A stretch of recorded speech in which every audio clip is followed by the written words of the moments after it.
Everyone, welcome back to my channel. और कैसे हो आप सब? उम्मीद करती हूँ आप सब बहुत अच्छे होंगे, खुश होंगे, स्वस्थ होंगे। और ये जब मैं बोलती हूँ ना आपको कि आप लोग खुश होंगे, स्वस्थ होंगे, ये मैं सिर्फ बोलने के लिए नहीं बोलती हूँ। एक्चुअली मैं चाहती हूँ कि आप लोग खुश रहें, स्वस्थ रहें, क्योंकि यही बहुत ज़रूरी है आज के दुनिया में, आज के जीवन में।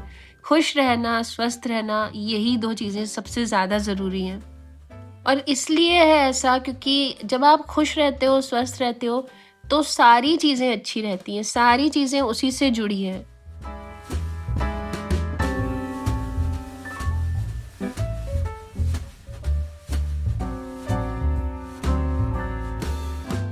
और ये व्लॉग है कल मॉर्निंग का। मैं और सुदीप जी गए थे पाव लेने के लिए, और ये एक बेकरी है, यहाँ पे मिलते हैं बहुत अच्छे पाव। सेलिब्रेशन के नाम से है ये बेकरी हमारे यहाँ पे। लेकिन अनफॉर्चुनेटली उस दिन पाव मिले नहीं मुझे, उस समय बने हुए नहीं थे। तो यहाँ का जो बर्गर है और कोल्ड कॉफ़ी है वो भी मुझे बहुत अच्छा लगता है, तो मैंने सुदीप जी से ज़िद करके वो खा लिया। उन्होंने पानी पूरी खा ली थी, उनको निकलना था ऑफिस के लिए, तो थोड़ा सा एपेटाइज़र जैसा उन्होंने खाया था, क्योंकि लंच उनको करना नहीं था, लंच उनका आज ऑफिस में ही था। और वहाँ तो मुझे पाव मिले नहीं, तो मैंने ये वाले पाव अपने घर के पास में ही एक दुकान है वहाँ से लिए थे। ये भी अच्छे होते हैं, काफ़ी फ्रेश होते हैं, बहुत ही सॉफ्ट होते हैं। लेकिन वो उस बेकरी के जो पाव होते हैं ना, वो तो बहुत ही अच्छे होते हैं, तो वो मुझे नहीं मिल पाए। लेकिन कोई नहीं, पाव भाजी तो बनानी ही थी, तो यहाँ मैंने सारी तैयारी करके रख ली थी। ये ले ली थी मैंने सब्जियाँ जो मेरे पास अवेलेबल थी, गाजर, शिमला मिर्च, टमाटर, प्याज, लहसुन, अदरक, और ऑब्वियसली आलू उबाल करके ले लिए थे मैंने। तो मेरे पास यही सब्जियां अवेलेबल थी। थोड़ा मटर भी था, मटर भी डाला हुआ था, आखिरी में मैं लेकर के आई थी। मुझे याद आया कि फ्रीज़र में मटर फ्रोज़न रखे हुए हैं।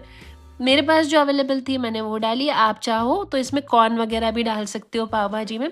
खैर वो तो बहुत ही बेसिक रेसिपी होती है जो सबको ही मालूम होती है पाव भाजी की।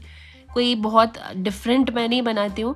लेकिन हाँ, मेरा तरीका बस जो चीज़ें थोड़ा सा डिफरेंट है वो ये है कि मैं बटर में ही बनाती हूँ पूरी भाजी। और बटर मेरा मेल्ट हो गया, उसके बाद मैंने उसमें डाल दिया था अदरक, लहसुन, हरी मिर्च, प्याज कटे हुए जो मैंने रखे हुए थे। थोड़ा सा प्याज हल्के से गोल्डन हो गए तो मैंने डाल दिए टमाटर। अब इसमें नमक डाल करके थोड़ा सा देर इसको पकते रहने देंगे ताकि टमाटर अच्छे से गल जाए। उसके बाद जो भी बाकी की वेजिटेबल्स हैं आप वो डाल दीजिए। अगर हो सके तो ये सारे वेजिटेबल्स को एक बार स्टीम कर दीजिएगा, एक सीटी दे दीजिएगा, उसके बाद लेना बहुत अच्छा लगेगा। आज मैंने ऐसे ही ले लिया था, अदरवाइज हमेशा मैं एक सीटी लेकर ही उसको भाजी के अंदर डालती हूँ। अभी तो मैंने आपको इस पाव भाजी का एकदम ही एक ओवरव्यू सा दे दिया था जिस तरह मैं बनाती हूँ। अगर आपको प्रॉपर इसका रेसिपी चाहिए ना मेरी वाली, तो मेरे चैनल पे ऑलरेडी है, आप देख सकते हो। और ये आ गया था मेरा पार्सल। मैंने मंगाए थे आम। आम का मौसम अब बस जाने ही वाला है, लगभग एंड की तरफ आ गए हम। लेकिन ये वाले जो आम है लंगड़े, ये अभी फुल फ्लेजेडली आ रहे हैं। अगर आपको कहीं आपके आसपास मिले तो ज़रूर लेना, बहुत अच्छे, बहुत मीठे आ रहे हैं और बहुत ही जूसी आ रहे हैं। तो अभी मैंने जल्दी से ना 2 पैकेट मंगवा लिए थे, ताकि ये इसको मैं अच्छे से इंजॉय कर सकूँ। मैं और सोहम, हम दोनों बहुत खाते हैं आम। और जैसे ही ये आम आते हैं ना, सबसे पहले मैं इनको पानी के अंदर गलाकर छोड़ देती हूँ। लगभग 2-3 घंटे तक ये इसी तरह गलते रहते हैं, और इस तरह ना इसकी सारी जो डर्ट वगैरह है वो भी निकल जाती है। और जैसा बड़े बुजुर्ग कहते थे, मैंने तो सुना ही है कि इनकी जो गर्मी होती है वो निकल जाती है। तो ये बहुत ज़रूरी होता है। मैंने अपनी दादी नानी सबको देखा था इस तरह से गला कर रखे हुए, तो मैं भी इस तरह से रखती हूँ फिर।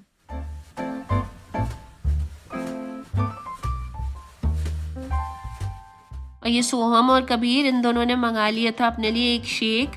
ये कोई फ्रूलैटो करके कुछ नया खुला है, मुझे तो नहीं पता, पर ये दोनों, इनको बड़ा पसंद है ये थिक शेक्स होते हैं, ऐसा मुझे इनने बताया था।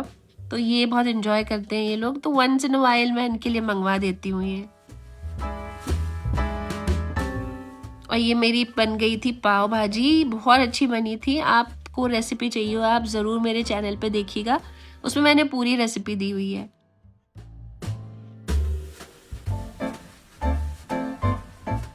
और ये हो गया था नेक्स्ट डे। इधर मुझे करना था बटर का काम जो बहुत दिनों से पेंडिंग पड़ा हुआ था, तो मैंने सोचा आपको दिखा देती हूँ। ये ऑलमोस्ट 15 दिन का बटर है, जो मलाई थी उसका मैंने बटर कर लिया था।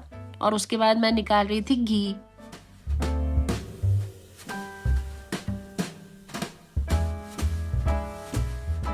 जब तक घी हो रहा था, घी चढ़ा दिया था मैंने सिम पर, तब तक मैंने सोचा था थोड़ा सा सफाई कर लूँ, क्योंकि वीक में 2 दिन या 2 या 3 दिन, मैक्सिमम 3 दिन मैं डस्टिंग ज़रूर करती हूँ।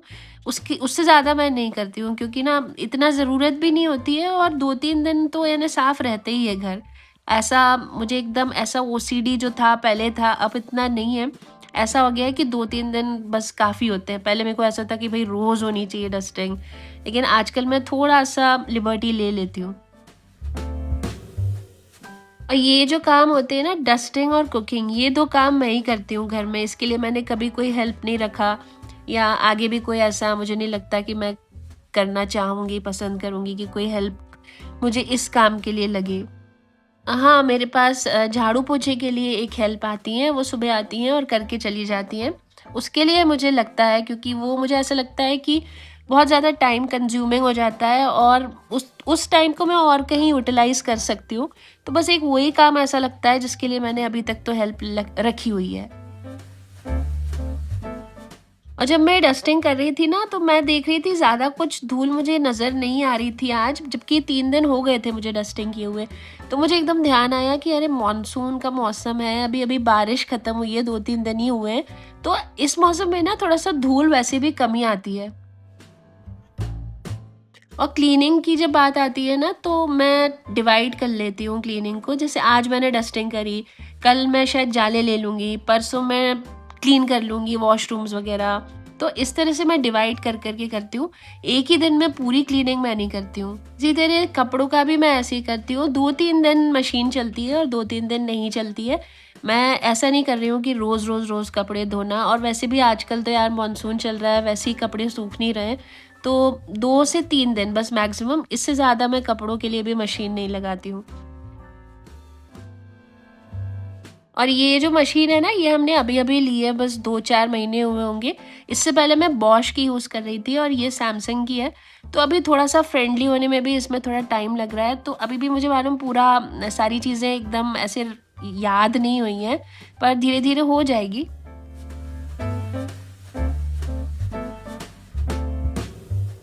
और ये मैं आपको दिखा रही थी ना, उस दिन मैंने क्रॉसवर्ड से ये बुक ली थी। एक तो ये है हेलेन केलर की the story of my life. ये बहुत अच्छी किताब है, ये बहुत बेस्ट सेलर है। ये तो आप लोगों ने शायद नाम सुना भी होगा इसका।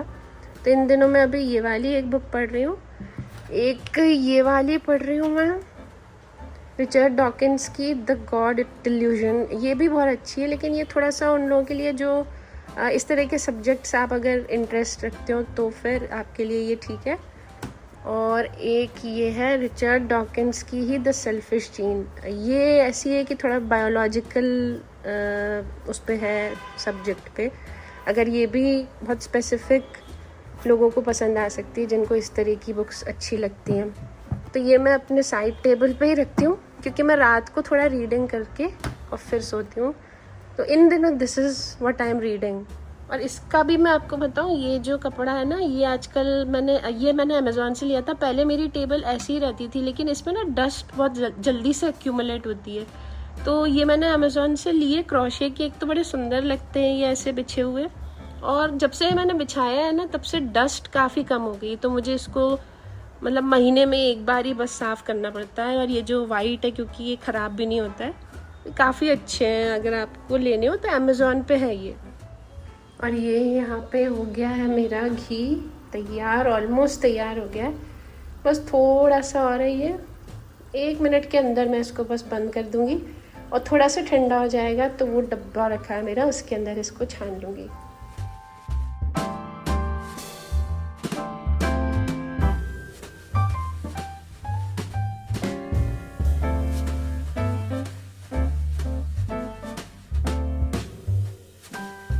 रात के लगभग 12 का टाइम हो गया होगा, 12 बज चुके ऑलरेडी, और इसको खाना है केक। तो मैंने बोला चलो तुम बनाओ। अब देखना, इसको शौक भी है बनाने का, ये बनाता है, इसको बहुत इच्छा होती है रोज़। हमेशा जब भी मैं केक बनाती हूँ मुझसे बोलता है मम्मा मैं बनाऊँ मैं बनाऊँ। तो आज मैंने कहा आज तुम ही बनाओ, मैं रेसिपी दूँगी, आप देखते जाइएगा, और सोहम बनाएगा केक। और केक का सामान मैंने यहाँ पे सब इकट्ठा करके ऑलरेडी रखा हुआ है। ये लिया है मैंने मिल्क मेड, जो नेस्ले का आता है, लगभग 400 ग्राम है। कॉफ़ी, ये है बेकिंग पाउडर, ये है बेकिंग सोडा, ये है वनीला एसेंस, और ये है मैदा, 1 कप मैदा लिया है मैंने, ये दूध और ये बटर। ये इंग्रेडिएंट्स हैं, लेकिन कितना कैसे डालना है ये मैं आपको बताती हूँ। सबसे पहले ये 1 कप फ्लोर हम डालेंगे मैदा।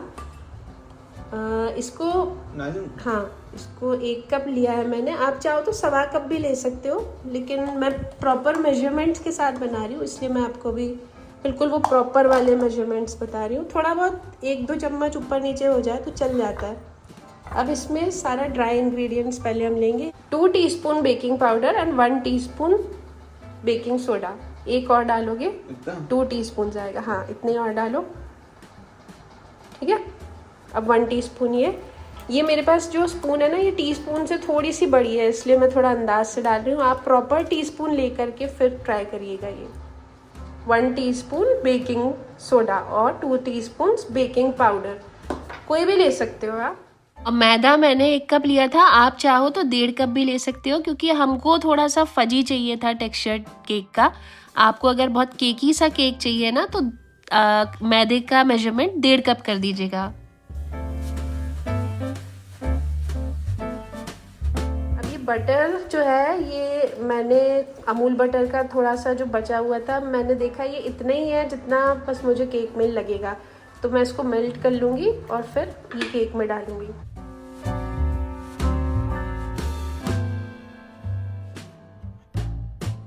तो ड्राई इंग्रेडिएंट्स मैंने ऑलरेडी मिक्स कर दिए थे। इसके बाद आ गया था हमारा वेट इंग्रेडिएंट्स मिक्स करने का टाइम, जिसमें मैंने लिया है वनीला एसेंस, मेल्टेड बटर और कंडेंस्ड मिल्क। कंडेंस्ड मिल्क मैंने लिया है नेस्ले का, आप चाहो तो अमूल वाला भी ले सकते हो। ये लगभग 400 ग्राम्स होता है, 380 ग्राम्स लिखा हुआ था इस पर। इतना भी चलेगा। अगर आपको कम मीठा चाहिए ना, तो थोड़ा सा कम डालिएगा। अगर आपको बहुत अच्छा मीठा चाहिए तो पूरा टिन भी आप ले सकते हो। इसके बाद कट एंड फोल्ड मेथड से इसको आप अच्छे से हिला लीजिएगा। जो बैटर है आपका, कट एंड फोल्ड से ही करिएगा तो ज़्यादा अच्छा केक बनता है। ऐसे एक साथ जो जिस तरह से ये सोहम कर रहा है, ऐसा नहीं करना है। तो सोहम को मैंने साइड कर दिया था और मैंने उससे ले लिया था स्पैचुला। मैं हिला रही थी इसको कट एंड फोल्ड मेथड से, और थोड़ा थोड़ा सा मिल्क ले करके ही इसको चलाना है। अगर आप एक साथ पूरा मिल्क डाल देंगे अंदाज से तो वो गड़बड़ हो जाएगा। इसलिए जब भी आप इस तरह से केक का बैटर बनाते हैं ना, तो कोशिश करिए थोड़ा थोड़ा मिल्क ले करके और चेक करते रहिए कंसिस्टेंसी। इस तरह की जब कंसिस्टेंसी आ जाए, जैसा मैंने अभी चेक किया था, बस उसके बाद आप अपने कंटेनर में उसको खाली कर लीजिए। अवन मैंने ऑलरेडी रखा हुआ था प्री हीटिंग के लिए 10 मिनट्स का टाइमर लगाकर, और अब केक रख दिया था मैंने 150 डिग्री पे। 30 to 40 मिनट्स तक मैं चेक करूँगी इसको। 40 मिनट्स तक तो ये हो ही जाता है, फिर भी मैं 30 मिनट्स के बाद चेक करती रहती हूँ। आप टूथपिक टेस्ट लेते रहा करिए, ताकि आपको मालूम रहे कि आपका केक कब डन हो गया है। और लगभग 40 मिनट्स में मेरा केक बनकर हो गया था तैयार।